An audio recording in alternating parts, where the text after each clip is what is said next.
Datang bahtera dari Medan, singgah sebentar di laluan Kerai. Salam satu Malaysia saya hulurkan kepada warga Dewan Pembuka Tirai.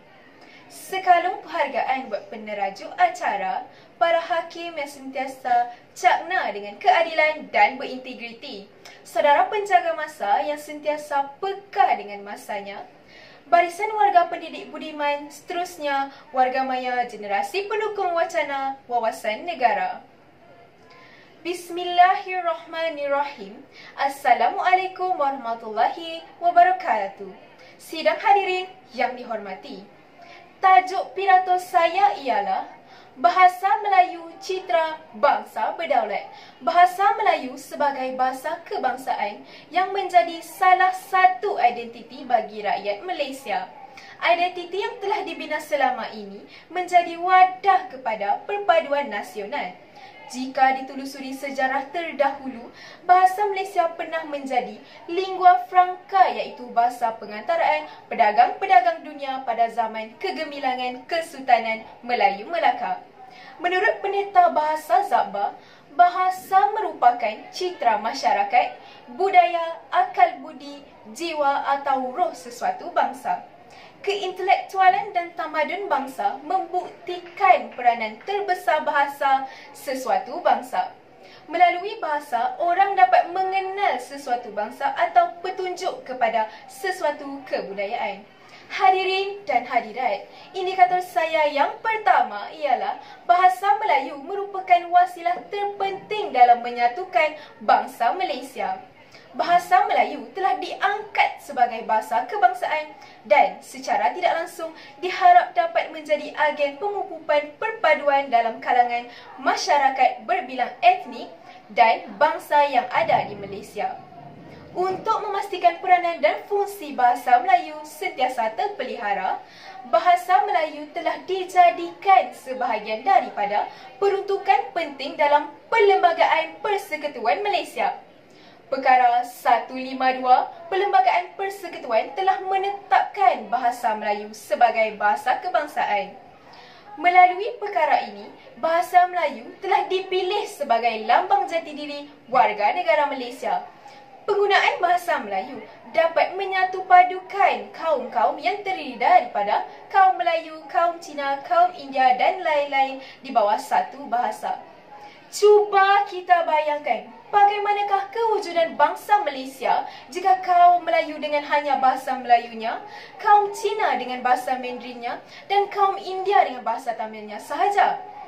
Jika seluruh rakyat Malaysia tanpa mengira perbezaan asal-usul mendaulatkan bahasa Melayu sebagai bahasa kebangsaan, akan terzahirlah citra dan kepribadian kita sebagai satu bangsa, iaitu satu Malaysia. Lantas itu akan terencatlah pembentukan jati diri kita sebagai satu Malaysia. Ayo, marilah kita berbahasa Melayu sebagai bahasa kebangsaan. Satu bahasa, satu bangsa dan satu nusa. Hadirin yang dikasihi, indikator saya yang kedua ialah bahasa Melayu memajukan bangsa Malaysia. Bahasa Melayu dalam kemajuan bangsa ini membicarakan bagaimana bahasa Melayu Malaysia berupaya memajukan bangsa Malaysia. Sukar saya tegaskan di sini, fungsinya yang pelbagai dan merentas bidang mampu menjadi pemangkit kemajuan bangsa. Walaupun kita mempelajari bahasa asing sebagai bahasa global, namun tidak seharusnya kita membiarkan jiwa dan pemikiran kita dikuasai oleh bahasa asing. Mari kita teladani kejayaan pembentukan negara-negara yang maju seperti Jepun, Korea, negara-negara di benua Eropah dan Amerika Syarikat. Negara mereka telah membuktikan bahawa kemajuan dan kemudahan negara dengan mendaulatkan bahasa masing-masing. Tanpa bahasa, sesebuah bangsa itu tempang. Tempang dalam erti kata tidak memiliki jati diri. Tanpa bahasa juga, sesebuah bangsa itu akan dipandang hina dan terpaksa bergelumang dengan krisis identiti.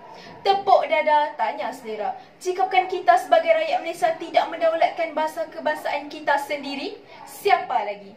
Hadirin yang dirahmati, indikator saya yang ketiga ialah bahasa Melayu memartabatkan bangsa Malaysia. Bahasa adalah penanda identiti atau atau jati diri sesuatu bangsa. Menurut Datuk Seri Ismail Sabri bin Yaakob, iaitu Perdana Menteri Malaysia berkata, sudah sampai masanya kita perlu berbangga dengan bahasa Melayu merupakan bahasa kebangsaan.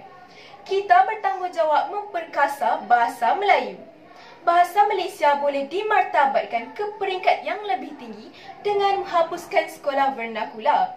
Kita boleh lihat kesan penubuhan sekolah vernakula pada hari ini di mana terdapat warga negara Malaysia yang tidak fasih, malah tidak mampu bertutur dalam bahasa Malaysia.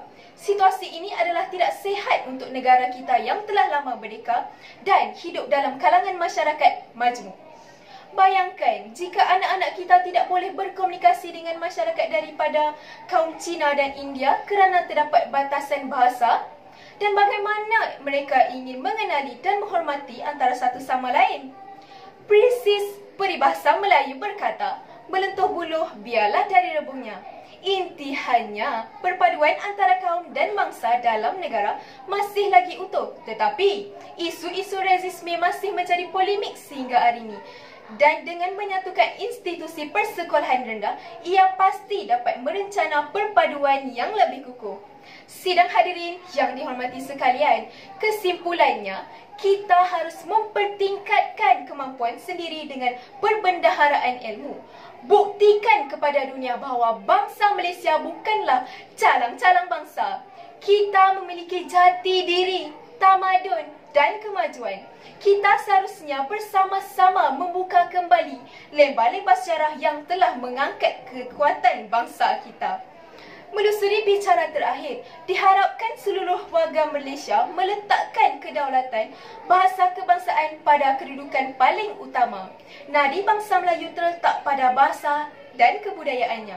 Segala keistimewaan bangsa Melayu ada tersemat dalam falsafah, pemikiran, kebudayaan dan sebagainya kerana bahasa itu lambang jati diri bangsa. Bahasa dijunjung, bahasa disanjung. Sekian wabillahi taufiq wa hidayah. Wassalamualaikum warahmatullahi wabarakatuh dan terima kasih.